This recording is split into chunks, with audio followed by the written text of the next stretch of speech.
Good evening, friends. Welcome to a special Stump the Pastor evening where we are going to be diving into C.S. Lewis, The Great Divorce, but it's actually a play that was put Yes. online. It's called the Fellowship Of what is the Performing group? Arts. Okay. Fellowship of Performing Arts, or for Fellowship of Performing Artists, or something like that. Yeah. Perhaps I can throw in the comments. Good evening to you, Bambi. I can throw in the comments the website for them. Yes, because it's free through tomorrow, I believe. Sometime tomorrow. You can watch it for free on YouTube. Yes. Cool. And on our website, you can go on our website, and it'll give you a link to it. Kind of where we've embedded it directly into our website, so you can watch it there. But then that page is going to be taken off of our website tomorrow evening, so you will no longer be able to watch it there. But definitely support them because they are an awesome group that does these plays. And if you have read The Great Divorce recently, you will know how accurate it really was to the book.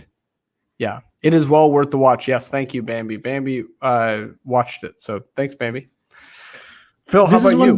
I'm good, man. It's okay. You know, it was a crazy day. I was like rushing around my house right up till you hit start, and I came right as the countdown was about to start. So one of those days, but it's good. I can't complain.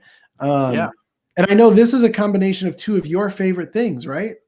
This is two of my favorite things. This is C.S. Lewis, and what's my second favorite thing? The group itself that did the play. Oh, well, yeah. Well, I just theater.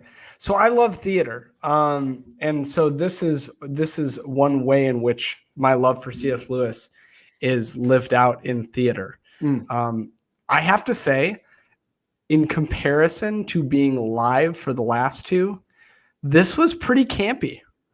Yeah, this was pretty campy. This was it was okay. It wasn't but I mean, they were doing it with like virtual backgrounds. I don't even think they acted the scenes out together, right? They like did their part and sent it in, and then they added in the other person. Yeah, I think they may have. I'm not sure. I don't know how they put it on. You know, I was expecting. We can talk about expectations versus reality, because that's really about what this is all about. This whole book is about, right? But I was expecting to see it to be more like Hamilton.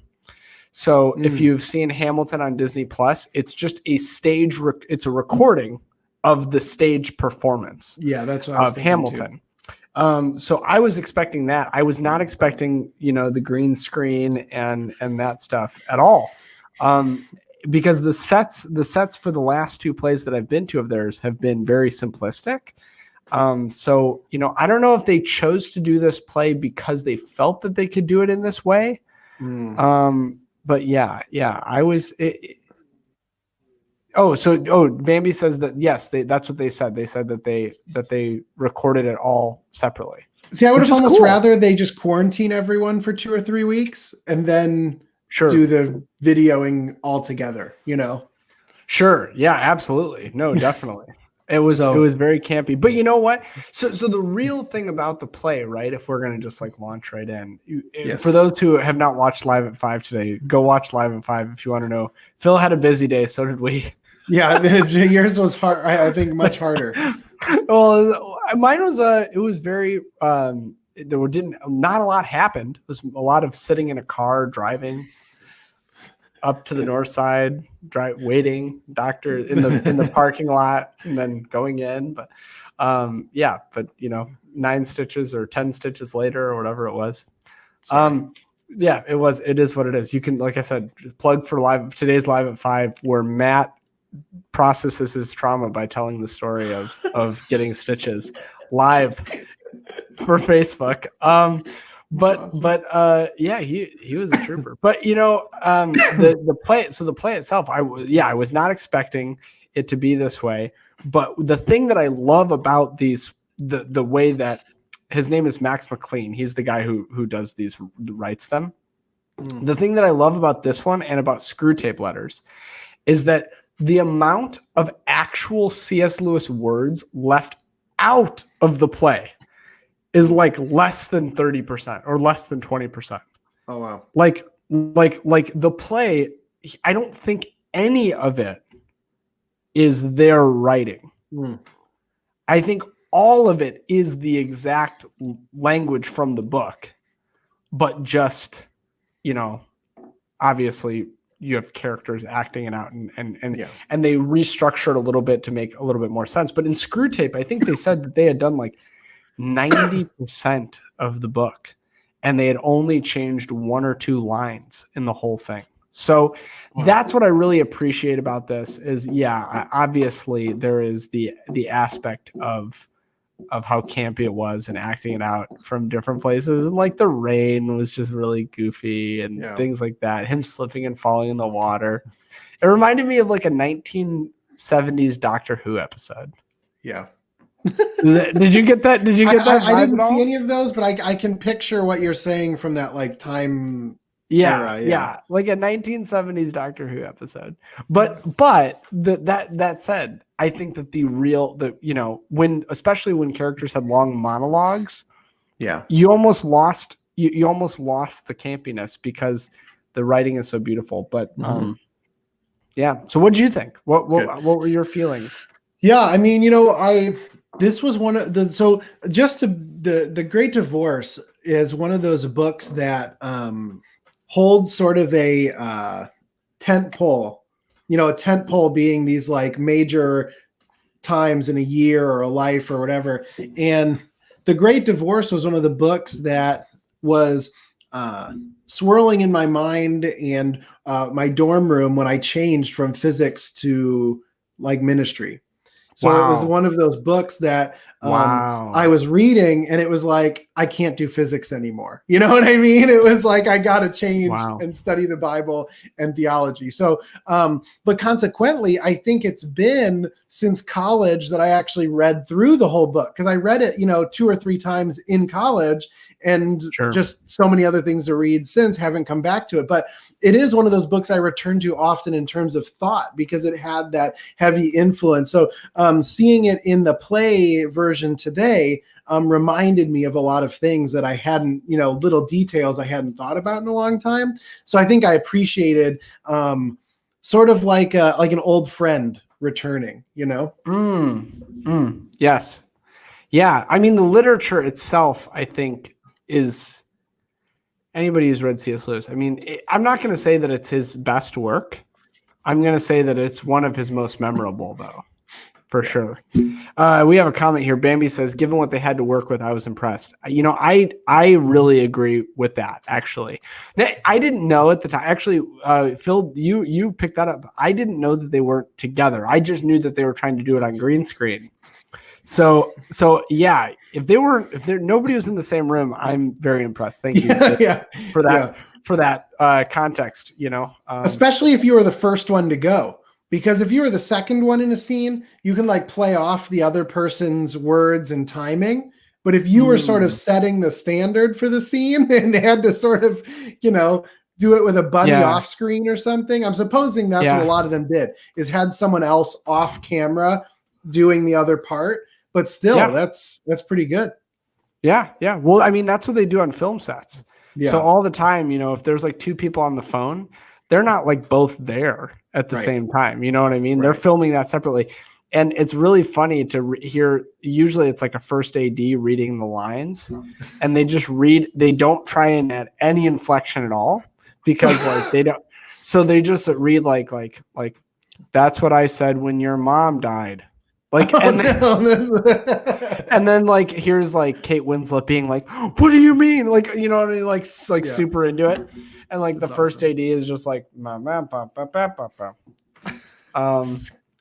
that does happen. Yeah. But yeah, you're right. I mean, playing it kind of, and I imagine kind of having one take of everything, but that's the beauty of theater, right? The beauty of theater is it's one take. It's live. There is that aspect. There are a lot of people who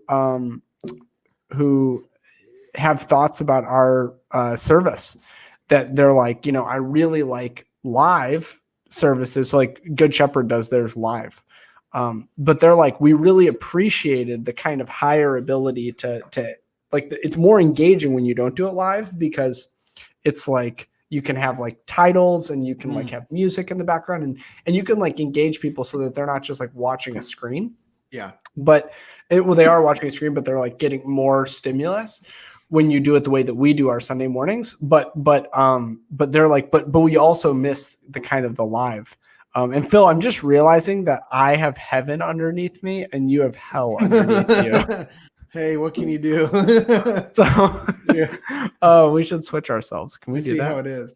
Let's see. Can I? Not that I'm aware. There we Whoa, go. you did it. We'll There just we switch. This is going to be like either when, you know, in Harry Potter when they're carrying the Horcrux and they have to switch it around, or the ring in Lord of the Rings, you know. So in like 10 minutes, you got to switch us back so that it doesn't stick. Yeah. So Phil, you said that this was a seminal tentpole type literature for you, and that you return back to it frequently. Say more about that. Yeah. Well, I think there's multiple things going on here, and I feel like he in many ways redefined for me an understanding of hell, and both the eternal but the present consequences of it, especially the idea of they came out of a crack, for example, a tiny little crack, and they had to expand to enter heaven, that they're ghosts and that they don't realize it until they see something that's real, and then they realize how unreal they are. I mean, this is why the grass hurts. This is why they're worried about things like rain possibly hurting them. It's because you know, there's a quote that the thing to understand is that the thing is so nearly nothing, and that's not an exact quote, but they're talking about hell there, hell being a sense of nothingness, that in an instant you can ask for whatever you want and you get it, but it's not the real thing. It's like, right. You know, have you ever eaten something off brand and been like, wait a minute, that doesn't taste at all like a real Oreo? You know what I mean? Flakes that are frosted. Yeah. Yeah. I mean, so it's not the real thing, but heaven being this sense of being fully real, of being really who we were meant to be, rather than this image of hell just being like fire and heaven just being floating on the clouds. There's a deeper sense to it. So that's just one component. Yeah. You know, I think that's so true, and that has very much so been. So there were some parts of the movie that were, or the play, that were left out. I actually felt, and I've not felt this way before about a Max McLean rewrite, that like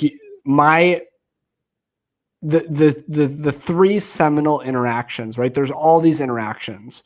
There's like the pastor. I kind of remembered that one because I was in seminary when I read The Great Divorce.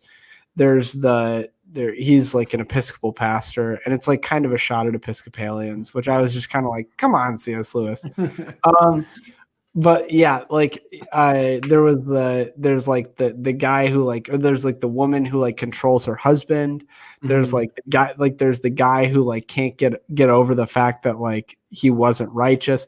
Those ones like just didn't stick out to me. No, right. The three that stick out are the woman and her son. Yep. The guy, where's Michael? Yeah. Where's Michael? There's the guy with the dragon. Okay. Yeah. And then there's the ventriloquist guy. Do you remember the ventriloquist guy? I don't. He's not in the movie. Right. And I felt like that was, we can get to that in a moment. Let's get to that after we talk about our favorite parts of the movie. But that was my like big, I was like, man, if you go back and read the book, I think he's the last one that he experiences. I think actually after the little dragon guy, like the way that the play was written, it was like he starts to realize that like if he just gives up his little dragon, like whatever his dragon is, then like he'll be free. Yeah. And they missed a key line there as well. Okay.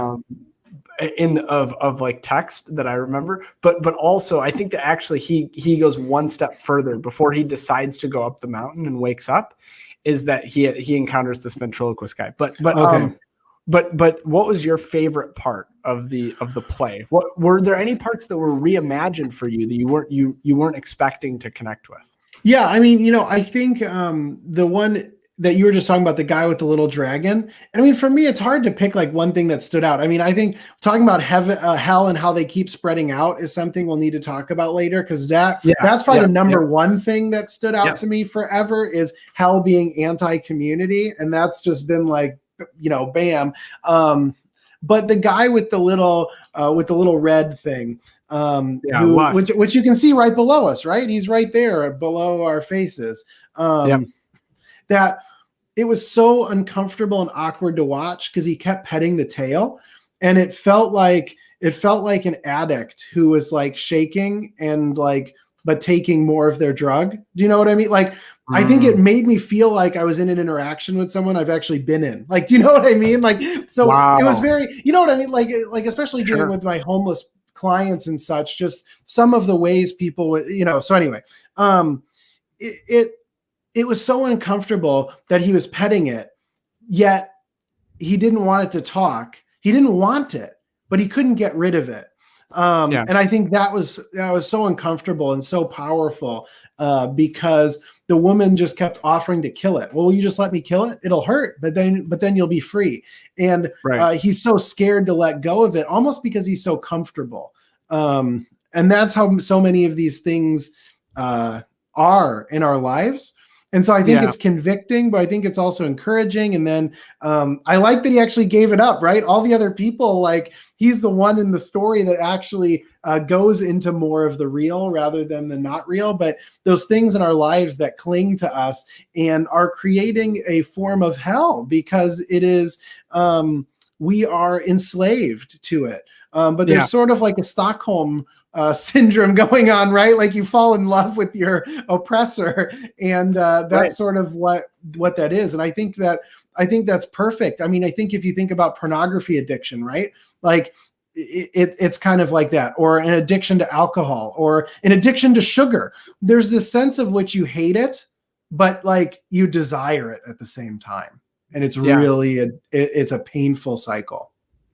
So the dragon in the book, he names the dragon. So there's an interaction that's missed, and I'm not sure of how much. So you'd have to. This is a Max McLean question. You might be able to find. They did do that I missed, but there's where people can ask, like, hey, well, how much of the book is left out? Right. In Screwtape, he didn't leave out very much. I think this one he had to leave out more just because it was a longer book. Yeah. But in The Most Reluctant Convert, he which is really Surprised by Joy and Mere Christianity mixed. Okay. That one he leaves out a ton, because like those two books are super long, and so otherwise it'd be like a 7-hour play. But in this one, the interaction after, where he just says like, hey, so like how he gave it up, like and it became a stallion. So he actually asks in the book, he says, what was that thing? And his guy is like, whatever his name is, the Scottish guy, is like, yeah. He's like, yeah, it's McDonald, I think is his name. McDonald's He's like, that was his sin. And he's like, yeah, but what was that sin? And he was like, oh, it was lust. So it's even named. I mean, I think that when you know it's lust, some of the things he says makes it more sense. Like he's like, I'm having a bad day today. Like, I'll give it up tomorrow. Right. Like, a lot of that stuff is like the addictive stuff. And so he goes on to have the conversation with the guy. He's like, so you're saying that like all this guy had to give up was lust? Like, I don't understand how you're asking this woman to give up her son, the love of her son. Oh, no. He goes on to say, wait, so you're saying that like that thing, like lust, could be redeemed? And then McDonald's like, yeah, sex is good. Sex is like part of life. Sex is a gift from God. And so, yeah, I mean, sex becomes like the dragon, or like little demon lizard thing becomes the stallion that you ride up the mountain on. But he goes, yeah, but you're trying to compare that with the sin of this mother who just loved her child too much. And he's like, oh, if you could only have seen what that would have become. He was like, this, you're right. Lust is a relatively small one. And so it only became a stallion. He was like, if you had seen what hers would have become, you would not have even believed it. Because such a thing could have been so redeemed. so that was a line that I was like, it was missed, but you're right with Yeah. that dragon thing has stuck out to me for a long time, because I ask myself frequently, what's the dragon on my shoulder? Yeah. What is it in any, you want to talk about the hell getting further apart? Yeah. Well, we're in the middle of a series called The Dance on Yes. Sunday mornings, right? Where we're talking about the Father, Son, and Holy Spirit being an intimate community where each member is fully given to the other two members at all times. And then both members are receiving from the other two at the same time. So it's this divine dance of love and will and just outpouring of creation and such, right? So that is what we are invited into. That's community. But what's so interesting is how C.S. Lewis paints hell is as people move into towns, but they can't stand each other. So they start spreading out. Their homes are no longer next to each other. They have to move further apart. And then that's not enough. So they move further apart and further apart. And they talk about how one of the guy's friends, or someone maybe not a friend, but someone he knew, took 15,000 years to go and see Napoleon, right? So that's how far out he had moved, 15,000 years of travel. So imagine, however far you've traveled. I mean, if you go anywhere in the world, you can get there in about 24 hours now, or right, depending on layovers and such. So 15,000 years, it's a long time. But just the idea that when we are so self-absorbed, and because that's really what hell was, right? Anyone could leave at any moment if they were willing to give up the false thing of their false self. But as long as they're connected to their false self, they can't handle anyone else being close to them. So it's just a complete breakdown of community and complete isolation, where you get everything you want, but it never actually fulfills. And that has just been that anti-community thing. When people talk about hell being fire and being whatever, well, I mean, people, I just think of this, people can suffer when they're with other people suffering with them, right? Like the pain, if you're being burned at the stake, that's really horrific. But like, if you're being burned with someone else, you know what I mean? There's a sense of you're not alone in it. So however, if we want to talk about hell being pain and burning, whatever, that to me doesn't even seem as bad as isolation, right? That's one of the things they talk about in prison. If someone's in isolation, that's like one of the most damaging things you can do is stick someone by themselves. And that is hell. And that's what they're choosing to do. So that to me is just, what an image, as more painful or so. Please don't hear me downplaying people who get physically tortured. What I'm saying though is isolation seems worse than physical torture. Sure. Well, and I think that for some people, right, there are a lot of people who are like, I'm cool being alone, right? Like I've been watching this series, The Queen's. Sorry, I put up this to give us a plug for The Dance, but we can't really see the graphic. Yeah. I've been watching this movie, or this TV series called The Queen's Gambit, where it was very interesting. She's like super into chess, and she's like content being alone. So I think that there's like, people might not always agree with that, but I think that the forced isolation is, I mean, I think that this is where you get into the literal versus figurative imagery of even that Jesus uses for hell. Yeah. And I think that really I mean, people are going to disagree with me vehemently, but I think that really what's intended for us to take away from Jesus's depictions of the fires of hell are the destruction of fire. That like fire, the idea of sacrifice is that you destroy something completely so that it's unsalvageable. So like, they didn't have, like, if you could cut something into as many pieces as you wanted and it wouldn't destroy it, like you could always just eat the pieces. Like if you took a lamb or a ram or whatever, and you cut it into 10 pieces, like, fine, you could just keep slicing that ram up and butchering it, and it wouldn't destroy it. Like, you would always still have butchered meat.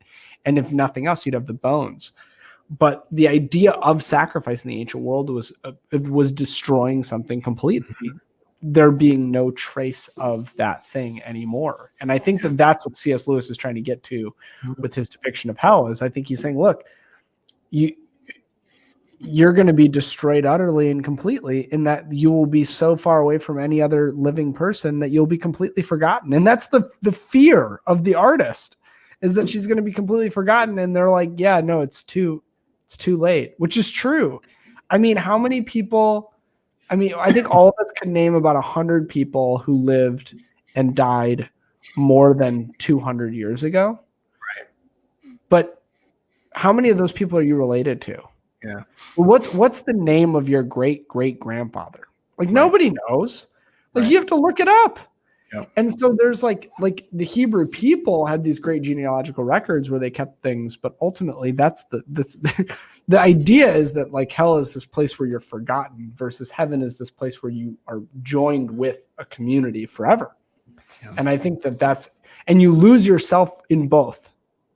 I think that one of the great heresies that C.S. Lewis is combating in this Great Divorce is in the depiction of the artist, because I think one of the great heresies of our desire to talk about the afterlife is actually in the fact that we're terrified of our own ceasing to exist, because we are so overwhelmingly self-centered as humans. We're like, I am all that my universe, like I am the only thing in the universe, and other people are just like there as parts of my story. I'm the protagonist, right? And C.S. Lewis in this book is just like, no, you're not the protagonist. Like, you're just part of the thing. True. And I think that it heaven and hell share that, right? Like, you want to be the protagonist? Okay, you're going to be the protagonist, but everybody else is going to be the protagonist too, and so you're going to have to live all alone, all on your own, in the middle of nowhere, in nothingness, in a crack in the ground. Yeah. Right. But if you don't want to be the protagonist anymore, if you aren't so self-centered as to say that your own physical survival is all that matters, then you can be part of the greater picture, which, by the way, Christianity is an Eastern religion. So if you think that I'm being mystic and Eastern here, I am. Christianity is a mystic Eastern religion. So yeah, that's been my takeaway. Yeah. This time around, I have so many takeaways this is a seminal book. I mean, Paralandra, Out of the Silent Planet, Mere Christianity, The Problem of Pain. These are my reading list of the things that shaped my Christianity in seminary and beyond. So much so that I was the C.S. Lewis guy in seminary. They were like, "Oh, there's the C.S. Lewis guy." But awesome. but truly, so the joke was that in my ethics class, we had an ethics final, and all the questions were short answer, and you were supposed to give examples from literature. And so I challenged my class that I was like, I bet anybody $100 that I'll get, or I think it was $1. It wasn't like $100. It was like $1. I was like, I bet anybody $1 that I'll get as a B or higher, and I'll only use C.S. Lewis. That's awesome. Yeah. And I did it. I got a B or higher only using C.S. Lewis. Nice.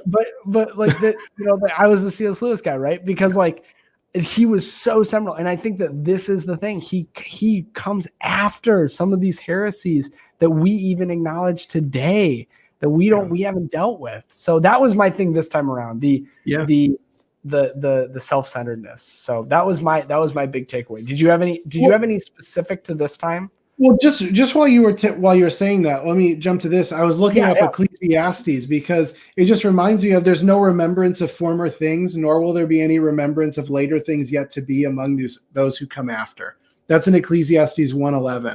So he's basically they're telling us, 2,500 years ago, if you date this book to like 500 or whatever, give or take a few hundred years, either way, that nothing's going to be remembered, right? And so, as you were just saying, how many people can you name from 200 years ago? And so many characters are just so concerned with themselves. I think the thing that stood out to me again, and this stood out the first time, not because of personal experience necessarily, but the heartache of the mom wanting to see her son, and the guy just saying, you can see him, but you have to give up, your ultimate desire to make it only about seeing him, because she was just like, well, just tell me what I need to do so that I can do it. And, and he's sort of inviting her to give up. And I think that's the counter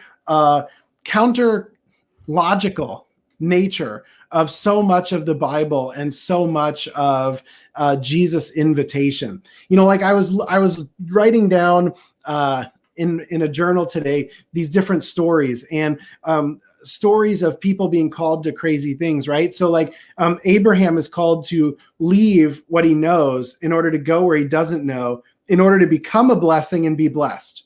Well, that's like illogical. You're going out into the wilderness, right? You got to leave your little like walled city and go out where all the like nomadic, violent people are, in hopes of finding fame, right? Like this could be akin to saying, well, why don't you just move into the desert of the Middle East, right? And that's where you're going to thrive, John, right? It would be a little bit like, can we do it here? Like, why is it got to be there, and Jesus leaves heaven in order to come to earth. He tells the disciples, go into the villages and don't bring anything with you. You're just going to find people to stay with.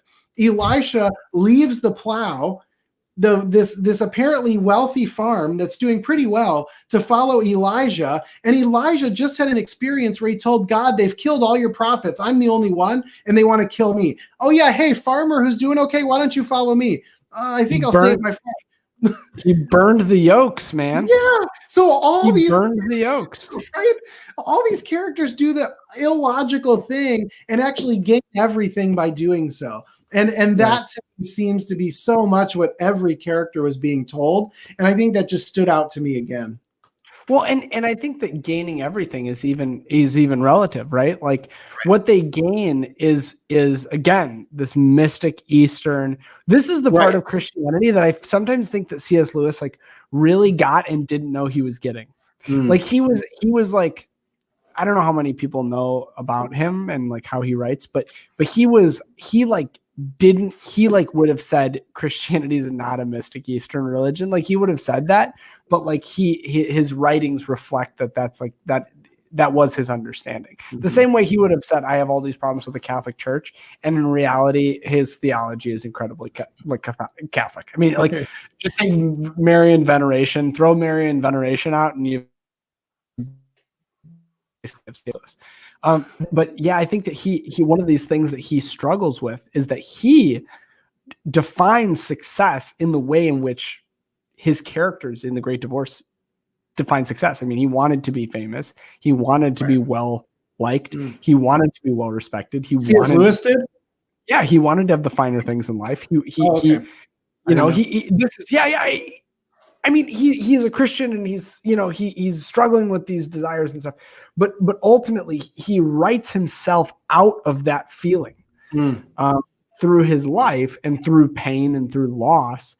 But he writes himself out of that by really writing these characters who do exactly as you said. They leave everything. It doesn't matter who the character is. Ransom in the Space Trilogy or the kids in Narnia, does various kids, Eustace obviously, and Dawn Treader and others. But all of them leave. They have to leave something, but what they gain is enlightenment. Right. Which I'm using that word. And that's a word that's triggering to people. Don't let that trigger you. Right. Like get over that. What they're getting is enlightenment.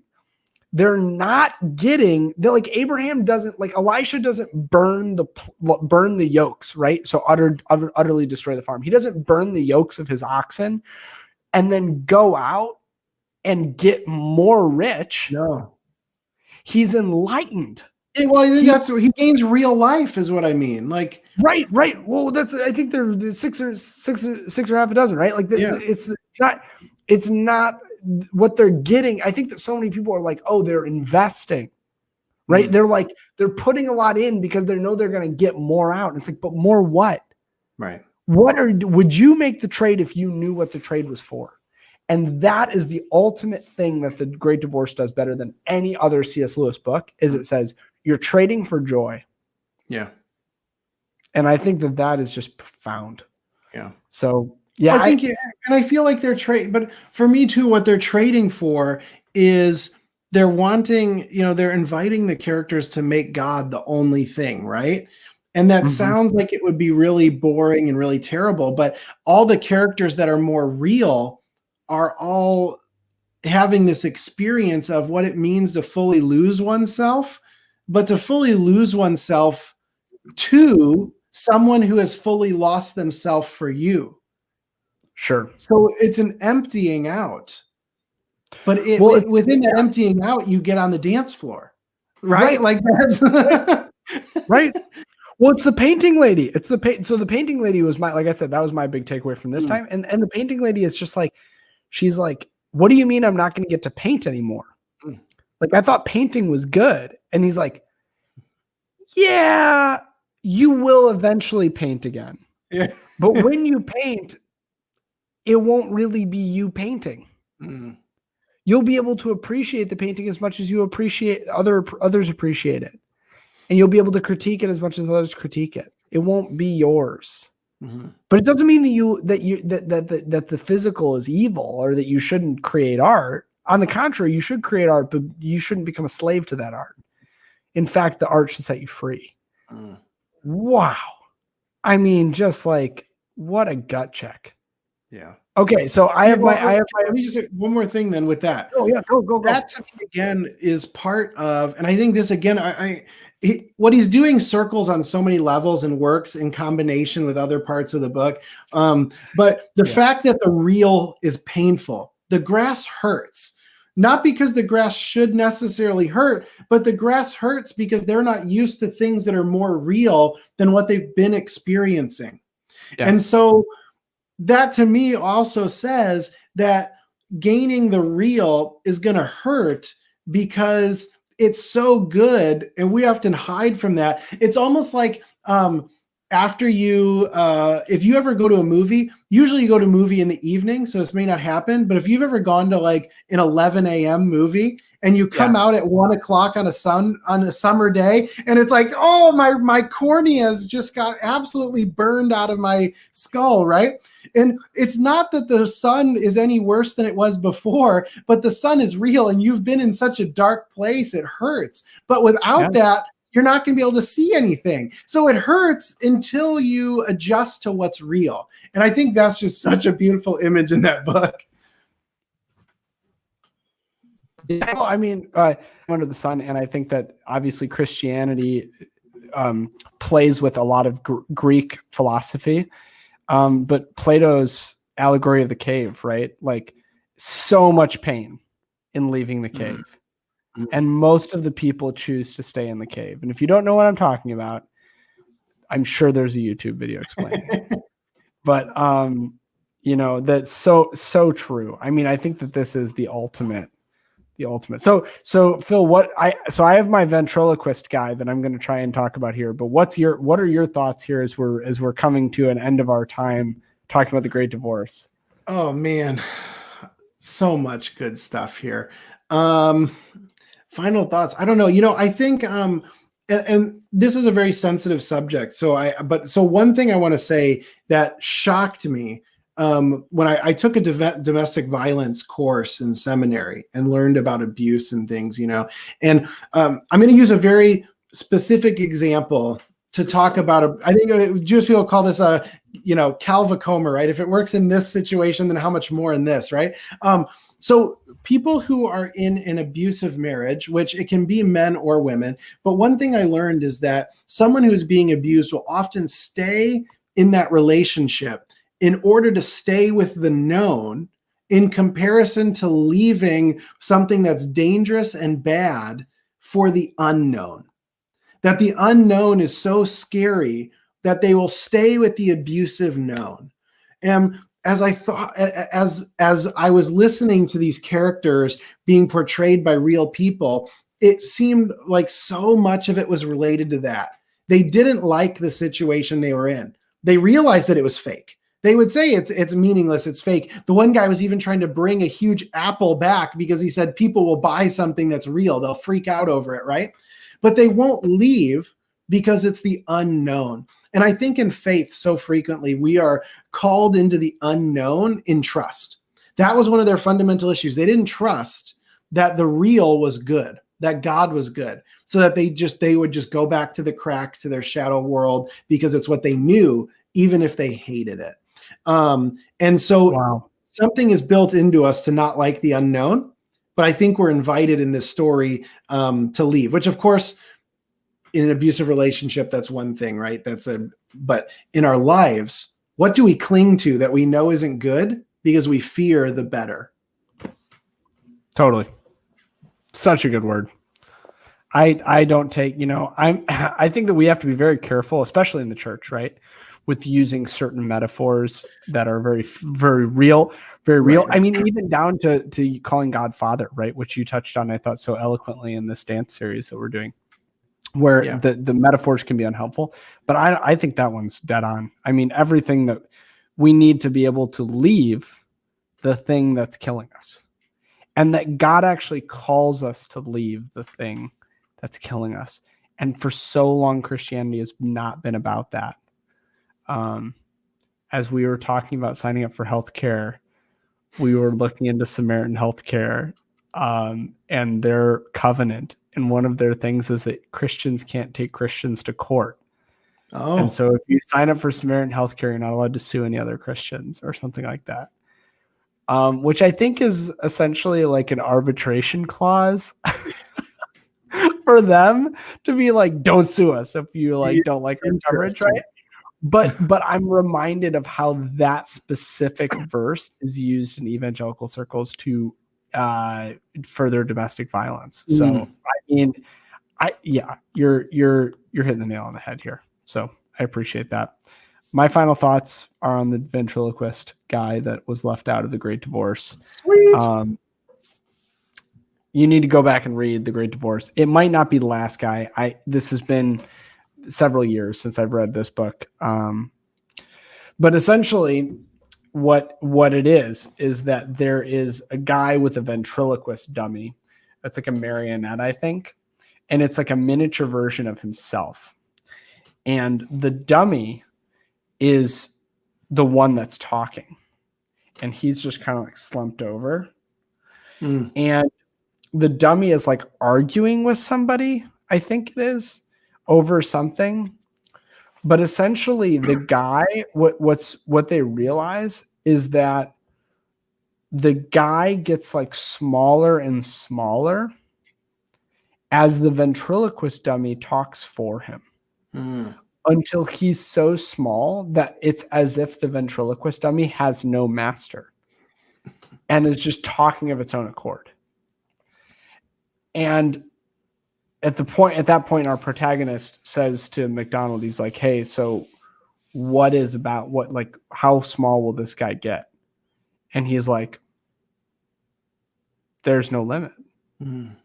If he allows others to speak for him, and if he continues to not interact within his own life, interact with God in his own life, take the reins back from this thing. So it's kind of like the dragon, but it's different. He'll just keep going on getting smaller and smaller forever. And I think often we hear times when people say things like, yeah, I just like took a look at myself. People who are getting close to rock bottom in addiction cycles, which I think sin as an addiction is an excellent metaphor. People are getting close to rock bottom in addiction cycles. They repeat this phrase over and over. And always the picture of the ventriloquist pops into my head because I've done a lot of work with addiction folks recently.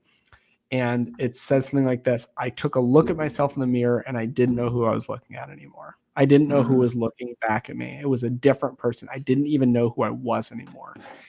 And I think so many of us need to reclaim who we are. And so that part was left out. I understand it was left, and perhaps that wasn't the one that stuck out to Max McLean.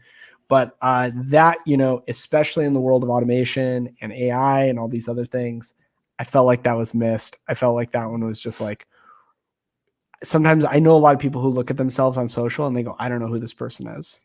I don't know who this little profile picture with this name attached to it and all the comments that person posts. I don't know who that is because that's not, you know what? And some of you from Hope, I look at your little Facebook profile picture and your name, and I'm like, I don't know who that is.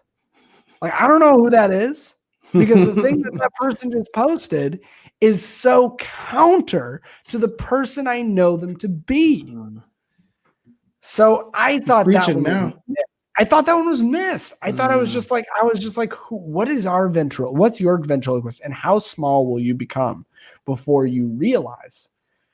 Because I think the protagonist is kind of saying, like, how small is it going to become until he realizes it and takes back control of the ventriloquist. And he's like, there's no limit to how small they can become. Man, that's like C.S. Lewis getting into the social dilemma before the social dilemma was made. That's the thing that you're going to find. And this is my announcement, that in 2021, I am going to be doing a monthly C.S. Lewis book club.